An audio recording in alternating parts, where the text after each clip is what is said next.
Hi and welcome back. Last video जो मैंने बनाया था उसमें ये पहली डेफिनेशन मैंने एक्सप्लेन करी थी और इसी का सपोर्टिंग वीडियो मैं ये दूसरा वीडियो आपके सामने लेकर के आया हूँ। Here I have to support only the last video. जो मैंने लास्ट वीडियो में अप्रोचिंग या टेंडिंग की बात करी थी उसी को मुझे एग्जाम्पल्स में और के प्रैक्टिकल इनका यूज़ किया है कि क्यों हम लोग ऐसे शब्दों को पढ़ते हैं या ये लिमिट्स को हम क्यों पढ़ते हैं। तो उसके एक दो एग्जाम्पल्स मैं आपके सामने बोलना चाहता हूँ। सबसे पहले तो रिप्रेजेंटेशन के तौर पे कि that X N tending to zero, this is the representation and we read something tending to some other thing, यानी कि यहाँ पे एक्स एन एक समथिंग है, वो किसी और समथिंग को, किसी नंबर को, दैट इज़ इसमें कह दो इसको एक रियल नंबर की तरफ अगर ये टेंड कर रहा है यानी उसके पास जा रहा है तो इसी प्रोसेस को कहते हैं tending, something going towards some other thing, then this process which is never ending. अब इसके कुछ एग्जाम्पल्स, फॉर एग्जाम्पल मैं अगर आपसे कहूँ आपको ये प्रोसेस पहले भी मालूम था तो आपको हैरानी होगी जान के कि जैसे 1/3 इज इक्वल्स टू 0.3333, क्या कह रहा हूँ, 1/3 is equals to 0.333333 never terminating. ये decimal representation of rational number क्या होता है, नेवर टर्मिनेटिंग बट रिपीटिंग। तो नेवर टर्मिनेटिंग ये चीज़ इंपॉर्टेंट है। ये जो बात नेवर टर्मिनेटिंग वाली इन्होंने कही, रैशनल नंबर का डेसिमल रिप्रेजेंटेशन नेवर टर्मिनेटिंग, देखो हमारा भी प्रोसेस तो कुछ ऐसा ही था कि ये कभी भी टर्मिनेट नहीं करता था। जो हमने अप्रोचेस और tends, this is never ending process, हमने ऐसा पढ़ा था। तो जब हमने ऐसा पढ़ा था तो ये इसके सिमिलर है। अब इसको ऐसे समझने की कोशिश करते हैं। फॉर एग्जाम्पल जैसे मैंने लास्ट वीडियो में एग्जाम्पल मैंने लिया था xn is equals to 10 to the power minus n. This I took as an example in the last video.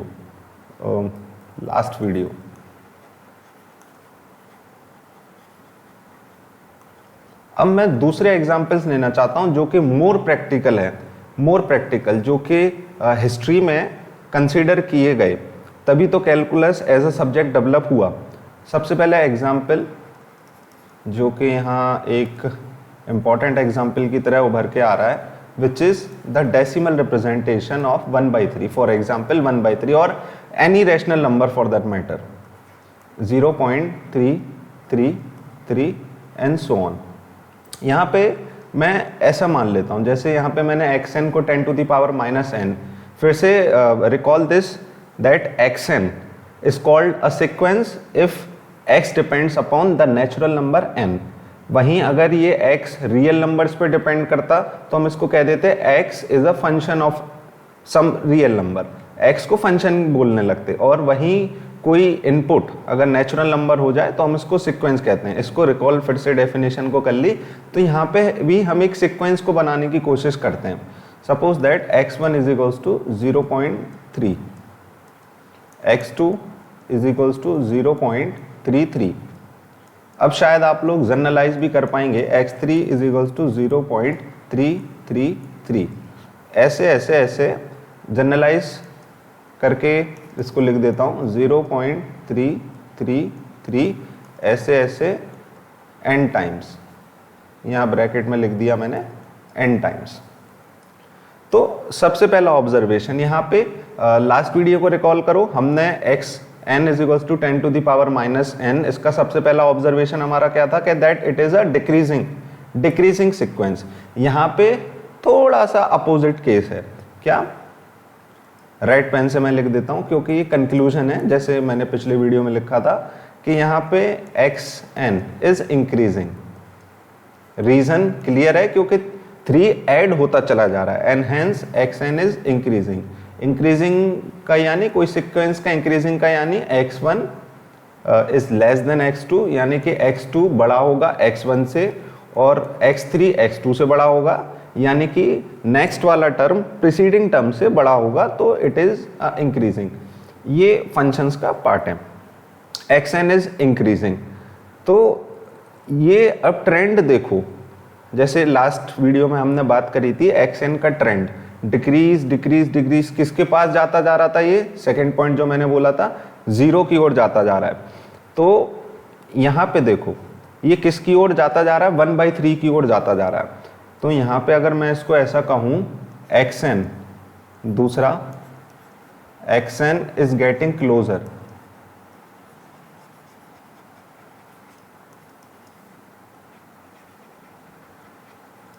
Getting closure को मैं एक और टर्मिनोलॉजी से बोल सकता हूं। पहले let me complete the statement. xn is getting closer to whom, to 1/3। ये रैशनल नंबर इसके पास ये जाता जा रहा है, और पहला पॉइंट कि ये इंक्रीज होकर के जा रहा है। लास्ट एग्जाम्पल में, लास्ट वीडियो के एग्जाम्पल में वो डिक्रीज होके 0 के पास जा रहा था, ये इंक्रीज होके 1/3 के पास जा रहा है। xn is getting closer to 1/3। तो गेटिंग क्लोजर की एक और टर्मिनोलॉजी बोल दूं कि दैट द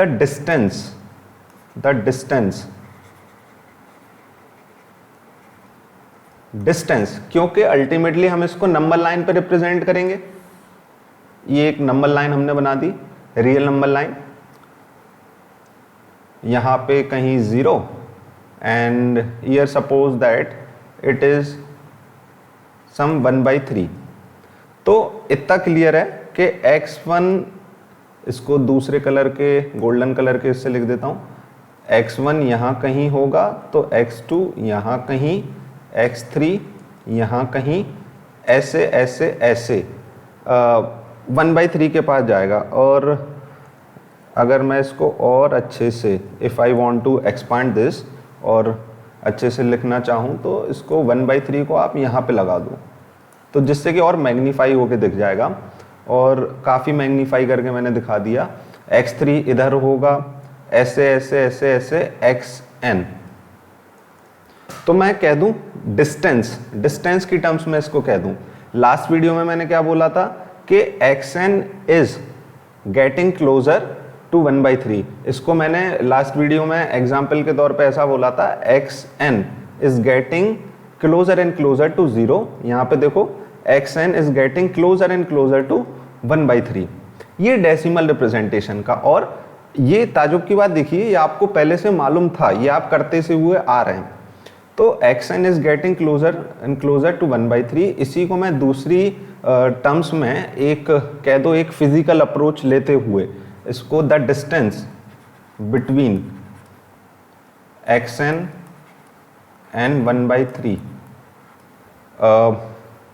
डिफरेंस की बात, द डिस्टेंस की बात करता हूं तो मॉड्यूलस लगाना पड़ेगा हमको। xn डिस्टेंस को कैसे नंबर लाइन पे हम दिखाते हैं, the distance between 2 points x1 and x2 on lying on a number line is mod of x1 minus x2। तो ये है हमारा डिस्टेंस का mathematical modulus, absolute value of their difference. ये कहते हैं हम इसको distance. Distance between x and 1/3 is decreasing, is as small as we want or as we please. There is no such value. Recall करिए, last video में भी मैंने कहा था, there is no such value from which this difference cannot be get smaller than, यानी कि कोई एक ऐसी वैल्यू नहीं है, कोई भी एक ऐसा पॉजिटिव नंबर, छोटा छोटा, सबसे कोई भी एक ऐसा छोटा पॉजिटिव नंबर एग्जिस्ट नहीं करता। छोटा वर्ड जानबूझ के यूज कर रहा हूं मैं। कोई भी एक ऐसा नंबर, पॉजिटिव नंबर एग्जिस्ट नहीं करता जिससे कि xn माइनस 1/3 का मॉड छोटा ना हो पाए, उस नंबर से छोटा ना हो पाए, ऐसा कोई नंबर एग्जिस्ट नहीं करता। यानी कि ऐसा कोई नंबर एग्जिस्ट नहीं करता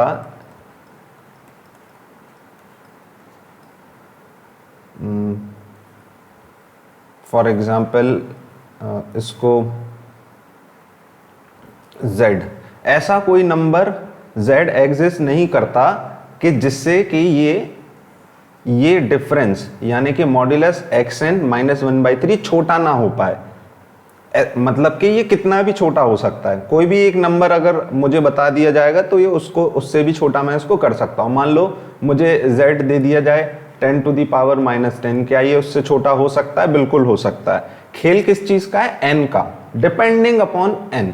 n कितना बड़ा आप ले लेते हो, n को बड़ा अगर आप लेते चले जाओगे तो देखो ये इंक्रीज होते होते होते होते होते होते ये डिफरेंस एक टाइम पे 10 to the power -10 for an example उससे छोटा हो जाएगा।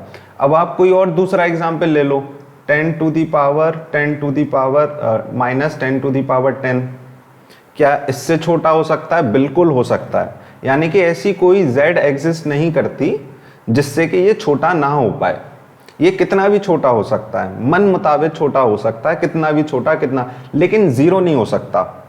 इंपॉर्टेंट चीज है, कभी जीरो नहीं होगा ये डिफरेंस, क्योंकि हमने लास्ट वीडियो में भी कहा था कि xn कभी जीरो नहीं होगा, xn कभी जीरो नहीं होगा, रिकॉल, xn कभी जीरो नहीं होगा। सिमिलरली यहाँ पे ये डिफरेंस कभी जीरो नहीं होगा, बट नेवर जीरो।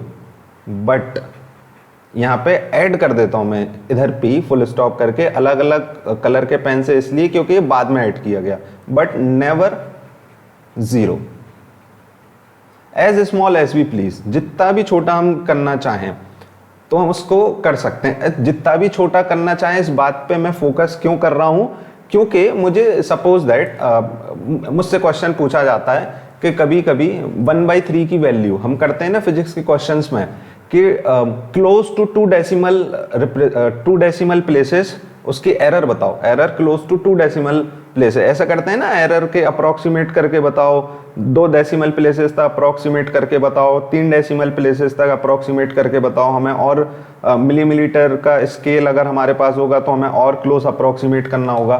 तो 1/3 को अगर हमको अप्रोक्सीमेट करना है, अगर मान लो 3 डेसिमल प्लेसेस तक अप्रोक्सीमेट करना है तो 0.333 होना पड़ेगा। अगर 2 डेसिमल प्लेसेस तक अप्रोक्सीमेट करना है तो 0.33।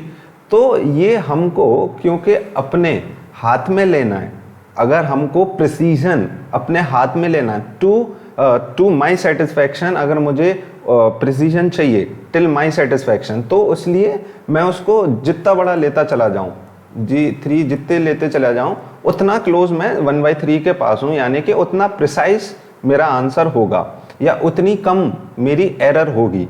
अब इस टर्म को देखो, उतनी कम मेरी एरर होगी, यानी कि डिफरेंस xn और 1/3 का उतना कम होता चला जाएगा जितना मैं चाहूं। जितनी कम एरर मुझे चाहिए उतनी कम एरर मैं इसमें कर सकता हूं। तो यही बात को मैं कह दूं कि इस एग्जाम्पल में गोल्डन कलर का इंपॉर्टेंट पॉइंट, 2-3 पॉइंट जैसे कि मैंने लास्ट एग्जाम्पल में लास्ट वीडियो में बोले थे, इसमें भी पहला दूसरा भी हो गया, ये इंक्रीज कर रहा है, बट तीसरा ये कभी 1/3 हो नहीं रहा। दिस xn never attains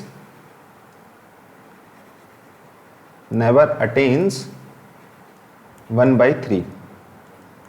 ये भी बात हमको ध्यान में रखनी होगी, तभी ये हमारा अप्रोचिंग या टेंडिंग का प्रोसेस हमको एकदम क्लियर होगा इन तीनों पॉइंट को याद रखते हुए। अब लास्ट एग्जाम्पल में क्या था कि वो डिक्रीज होकर के 0 के पास जा रहा था, डिक्रीज होकर के 0 के पास जा रहा था। यहाँ पे जस्ट उल्टा है कि ये इंक्रीज होकर के 1/3 के पास जा रहा है, ये इंक्रीज होकर के 1/3 के पास जा रहा है। जाने का तरीका अलग अलग हो सकता है, कोई इंक्रीज करके कोई डिक्रीज करके जा, लेकिन किसके पास रहा है उसको कहते हैं हम लिमिट। तो इसकी लिमिट, या हम कह दो xn इज टेंडिंग टू, ये हमारा कंक्लूजन निकल गया।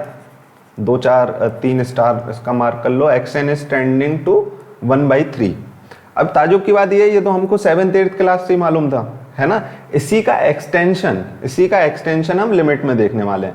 दूसरी चीज यहां देखो, दूसरी इंपॉर्टेंट चीज क्या भाई, जिनके डेसिमल रिप्रेजेंटेशन नेवर टर्मिनेटिंग है बट रिपीटिंग है, उनको तो मैं जान सकता हूं क्योंकि मुझे पैटर्न मालूम है। जब मुझे पैटर्न मालूम है 0.33333 पैटर्न मालूम है, तो मैं उसका ट्रेंड पहचान सकता हूं।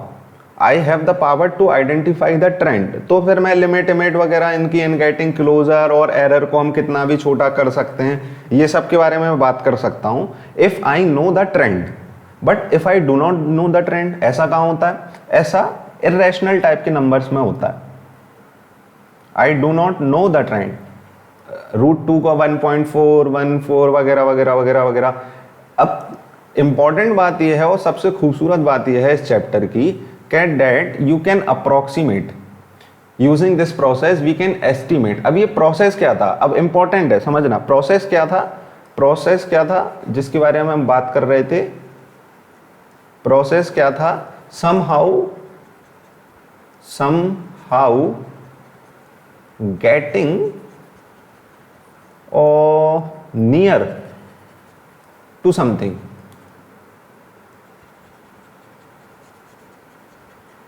because I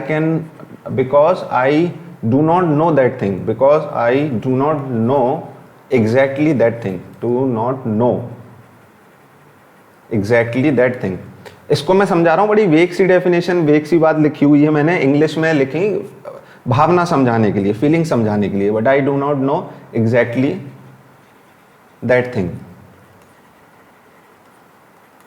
यानी कि जैसे कि √2, ब्लू कलर के पेन से √2 क्या है, ये नंबर इरेशनल तो है लेकिन मुझे इसकी एग्जैक्ट वैल्यू नहीं मालूम। कि आप कहेंगे √2 तो, लेकिन √2 क्या, प्रैक्टिकल क्या, तो decimal representation for an example क्या, तो ये 1.414 ब्ला ब्ला ब्ला ब्ला अप्रोक्सीमेट। अब हमारे सामने अगेन यही क्वेश्चन आता है कि भाई हमको मान लो 10 डेसिमल प्लेसेस तक क्लोज आंसर ला करके तुम बताओ, तो ये कैसे किया जाए, this is what this process talks about, कि हम उसको जानते तो नहीं है, हम उसके पास जाना चाहते हैं, because I want to approximate that thing.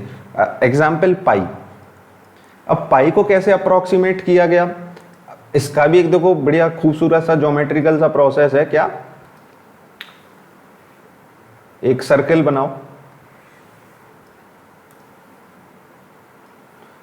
बनाओ, एंशिएंट टाइम में, जो मैं कह रहा था हिस्टोरिकल सब्जेक्ट है ये, क्योंकि ये 2500 साल पहले की बात है कि आर्किमिडीज नाम के मैथमेटिशियन ने, जिनका नाम आपको फेमस है, यूरेका, जिसने वर्ड यूज किया था एक डिस्कवरी के बाद, आर्किमिडीज ने इसको अप्रोक्सीमेट करने की कोशिश करी थी। What is the area of the circle, what is the area, they know the area. जो एंशिएंट ग्रीक्स थे उनको एरिया ऑफ स्क्वायर मालूम था, एरिया ऑफ रेक्टेंगल वगैरह ये सब, एरिया ऑफ ट्रायंगल वगैरह ये सब उनको मालूम था।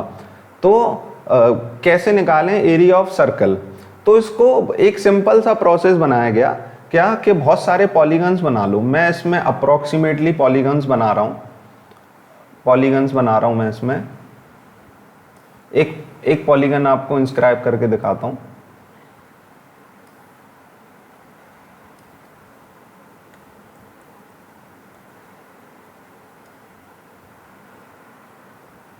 देर लग रही है, sorry for that.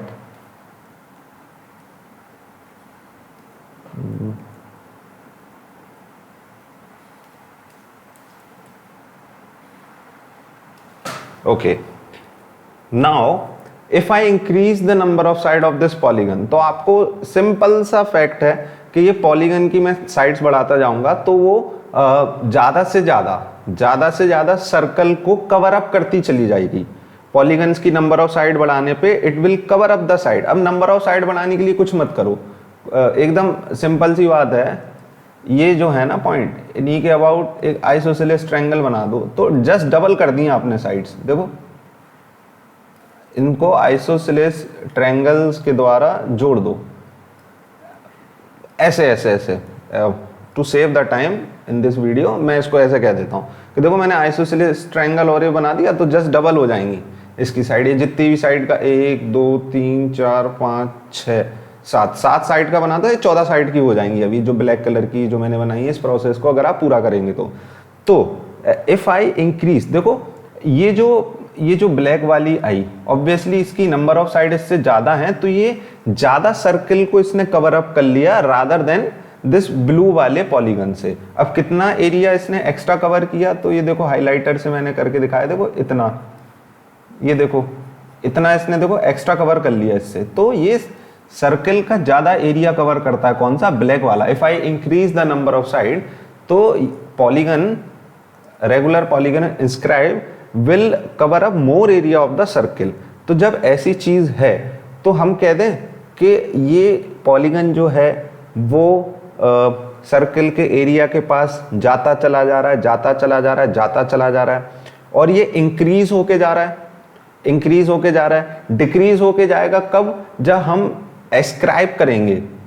For example जब हम बाहर से कोई पॉलीगन लेते और इसको सर्कल को उस पॉलीगन के अंदर जब हम इंस्क्राइब करते, तो ऐसे केस में हम क्या कहते कि वो जो पॉलीगन है उसका एरिया डिक्रीज होके सर्कल के जाता जा रहा है, जाता जा रहा है, जाता जा रहा है। बहरहाल जो मैंने बना के दिखाया है फॉर दिस केस, जो मैंने बना के दिखाया है, इसमें हम कह सकते हैं पॉलीगन जो इंस्क्राइब्ड है इसकी नंबर ऑफ साइड बढ़ाते चले जाओगे तो उसका एरिया इंक्रीज होता चला जाएगा, और इंक्रीज हो के ज्यादा से ज्यादा क्या हो पाएगा, suppose that A N is the area of polygon with side N, तो उसका एरिया हम कह दें सर्कल के एरिया की ओर टेंड कर रहा है, सर्कल एरिया।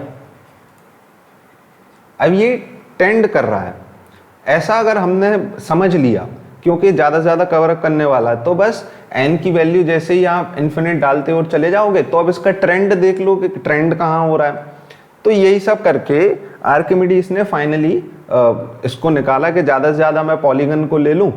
तो सबसे पहला जो उसने रिजल्ट निकाला था इससे, वो दो एरिया A1 बाई A2, कोई सर्किल है AR1 जिसकी रेडियस R1 है, एक सर्कल है जिसकी रेडियस R2 है, तो उनके एरिया का ratio R1 square by R2 square है ना। अब इसको अप्रोक्सीमेट करने के लिए क्या करो, कुछ नहीं, यूनिट सर्कल ले लो। If I want to approximate pi, take nothing but unit circle, unit circle. Archimedes ने इस चीज को प्रूव किया था यूजिंग दिस सेम प्रोसेस। इसमें limit value an, limit of an is nothing but circle का एरिया। इस चीज को ध्यान रखना। ऐसे ही इसको अप्रोक्सीमेट करके पॉलीगन के ज्यादा से ज्यादा अप्रोक्सीमेट करके पाई के पास जाया जा सकता है। इसको बस मैं यहीं पे रोक देता हूं कि ये एंशिएंट टॉपिक कैसे है इस लिहाज से कि सर्कल का एरिया अप्रोक्सीमेट हमने पॉलीगॉन्स के थ्रू किया with more and more, taking more and more number of sides. तो this is how we can estimate the value of pi. तीसरी चीज ई के बारे में, जो नेचुरल लॉगरिथम है, नेपियर्स कांस्टेंट शायद इसको बोला जाता है। ई इज नथिंग, ये आगे का टॉपिक है, ये ISI के मतलब लिमिट ऑफ सीक्वेंस के सिलेबस में है। ये जो ISI का हमारा सिलेबस है इसमें लिमिट ऑफ अ सीक्वेंस, इसमें चैप्टर में ये आएगा। क्या आएगा, that E is nothing but limit of 1 + 1/n